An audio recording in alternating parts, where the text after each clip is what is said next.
नमस्कार, आप सभी का स्वागत है आपके अपने YouTube चैनल आओ सब कुछ जानने में। आज हम आपको बताने वाले हैं बॉडी पार्ट्स में से ही एक पार्ट जिसे हम लेग कहते हैं, उसके अलग अलग भागों के नाम के बारे में। किसी क्या कहते हैं, आप और हम कितने नाम जानते हैं? 2 या 4? नी मतलब घुटना, थाई मतलब जांग, लेग मतलब पैर, फुट मतलब पाँव, टो मतलब अंगूठा। इससे ज़्यादा हम लोग नहीं जानते हैं और कुछ लोग इक्का दुक्का और जानते होंगे। तो आज हम आपको बताने वाले हैं पूरे 18 नामों के बारे में। तो आइए शुरू करते हैं। ये है लेग। इस पूरे भाग को हम लेग कहते हैं। लेग मतलब होता है पूरा पैर, तो इधर से इधर की पार्ट को लेग कहते हैं। इस भाग को नी कहते हैं। नी मतलब घुटना। मेरे साथ कहिए नी। यहाँ पर के एन डबल ई नी होता है, तो यहाँ किनी नहीं पढ़ते हैं। ध्यान रखना है कि जहाँ पर भी एन के पहले के आता है तो वहाँ पर ज़्यादातर जगहों पर के साइलेंट होता है, तो इसे किनी नहीं पढ़ेंगे, इसे नी पढ़ेंगे। नी जैसे कि नॉलेज, तो यहाँ पर के साइलेंट होगा नॉलेज का, KNOWLEDGE, तो के साइलेंट है, नॉलेज पढ़ते हैं। वैसे ही नी में के एन डबल ई नी, नी मतलब घुटना। ये वाला भाग फुट है, फुट। मेरे साथ कहिए फुट, फुट। इसे कहते हैं काल्फ, इसे कहते हैं काल्फ, काल्फ, काल्फ। इसे कहते हैं एंकल, एंकल।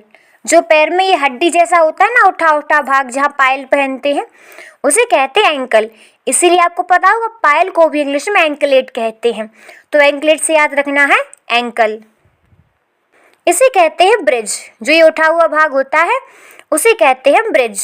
क्या कहते हैं? ब्रिज। ऊपर से अंगूठे से लेकर जो ऊपर की ओर जाता है, इसे कहते हैं बॉल।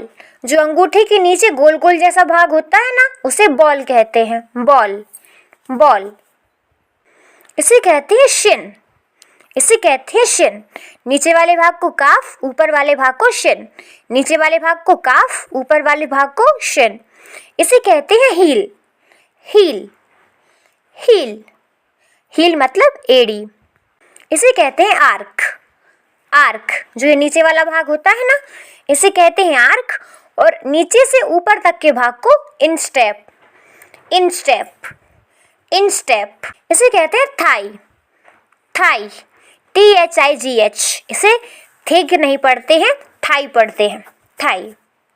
जो नीचे का भाग होता है उसे शोल कहते हैं, और जो ये गोलाकार भाग होता है उसे आर्क कहते हैं। आपने सुना होगा आर्क मतलब चाप होता है, जो गोलाकार भाग होता है, तो उसे कहते हैं आर्क और इसे कहते हैं शोल। कंफ्यूज नहीं होना है। पैर की उंगलियां होती हैं, उन्हें टो कहते हैं। सारी को मिला के टो कहते हैं, लेकिन इनके अलग अलग अपने अपने नाम हैं। अंगूठे को क्या कहते हैं? बिग टो और हेलक्स, बिग टो या हेलक्स, बिग टो और हेलक्स, कुछ भी बोल सकते हैं। उसके बाद वाली को index toe, index toe, index toe. बीच वाली को, बीच वाली को क्या कहते हैं? Middle toe, middle to.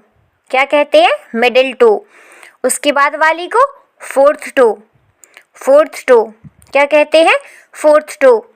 और जो उसके बाद होती है उसे कहते हैं लिटिल टो। क्या कहते हैं? Little to. लिटिल मतलब सबसे छोटी, तो उसे लिटिल टो या पिंकी टो, दो में से आप कुछ भी कह सकते हैं। लिटिल टो और पिंकी टो, लिटिल टो और पिंकी टो। इसे लिटिल टो या पिंकी टो कुछ भी कह सकते हैं, इसके दोनों नाम हैं। अंगूठे को बिग टो और हेलक्स कहते हैं, वैसे छोटी वाली उंगली को लिटिल टो और पिंकी टो कहते हैं। तो उम्मीद करती हूँ आपको मेरा वीडियो पसंद आया होगा। यदि आपको मेरा वीडियो पसंद आया है तो चैनल को लाइक करें और सब्सक्राइब करें। और जो नए शब्द आप सीखते हैं तो कोशिश करें कि वो आपकी हैबिट में रहें, आपकी टंग पर रहें, क्योंकि हम जल्दी जल्दी वही शब्द बोल पाते हैं जो हमारी टंग पर रहते हैं। तो उन्हें बार बार दोहराइए और बार बार अपने यूज़ में लाइए, तो आपकी इंग्लिश परफेक्ट हो जाएगी। आपने बहुत ध्यान से सुना, उसके लिए thank you. Thanks for watching. मिलते हैं नेक्स्ट वीडियो में।